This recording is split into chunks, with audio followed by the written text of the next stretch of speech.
नमस्कार। सद्य मुक्तिलाभ करुवा सिनेमा धुरंधर एबे सारा देश में चांचल्य खेल सोशल मीडिया रे रहमान डकायत अक्षय खाना बर्तमान राजनीति कर लगी। अक्षय खाना लगातार 11टी सिनेमा फ्लॉप करिया परे अक्षय खाना बर्तमान has made a come back से प्रत्यावर्तन कर 50 वर्ष बयस स्वर्गत कलाकार विनोद खन्ना सुपुत्र अक्षय खाना विलेन खलनायक भूमिका से सिनेमा अच्छा से सिनेमा काल्पनिकता आदौ ना मूलर शेष जाए सबू वास्तवता गोटे पॉलिटिकल सिनेमा बा रिसेंट पॉलिटिक्स जोटा बर्तमान इतिहास परिणत हो आप देखिए करानी ब्रदर्स जो मैंने फल्स नोट छापी फर्जी नोट छापी से आप देखिए विमान अपहरण कांड से आप देखिए पड़ोसी राष्ट्र बेईमानी से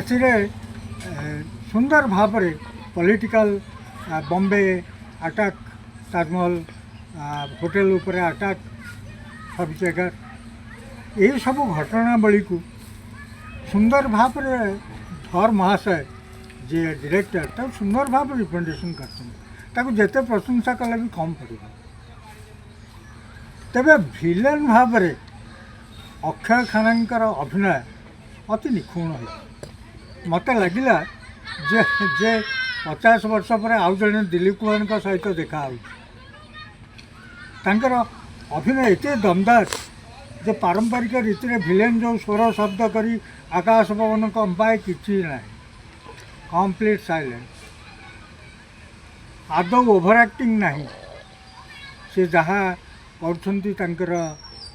अभिनय जादूकर से हीरो हिसाब से रणवीर सिंह 50 कोटी नहीं किंतु ये विलेन हिसाब से खलनायक हिसाब से 3 कोटी टका नहीं जहाँ बर्तमान बॉक्स ऑफिस सब रेकर्ड को माने पार कर सारी 500 कोटी टंकार व्यवसाय कर बर्तमान ये फिल्म बर्तमान बॉलीवुड इंडस्ट्री भी गोटे चांचल्य अक्षय खाना दमदार कमबैक से पुणी प्रत्यावर्तन उठुं एडे बड़ जड़े कलाकार जी पिछला दिन मानक किसी कर छाबारे से औरंगजेब भूमिकार करामती देखते तेरे फिल्म को देखिले ये गोटे स्पाई फिल्म फिल्म को देखिले डकायत हिसाब से सी छाई होकि रही सिनेमा सारा एवं दमदार एक्टिंग फल तांकर जो डांस जो स्टेप सेटा तो सोशल मीडिया रे राजनीति कर म्यूजिक आउ डांस जोटी से खाली आसिक ठीक बसा कथा से नाची नाचिकी आस तेणु सबु दृष्टि गोटे सफल सिनेमा हूँ धुरंधर एवं अक्षय खाना जहाँ हो बहुत वर्ष पर सिनेमा इंडस्ट्री आउ जन दिलीप कुमार को देखा मिलला। श्याम रामचंद्र की जय।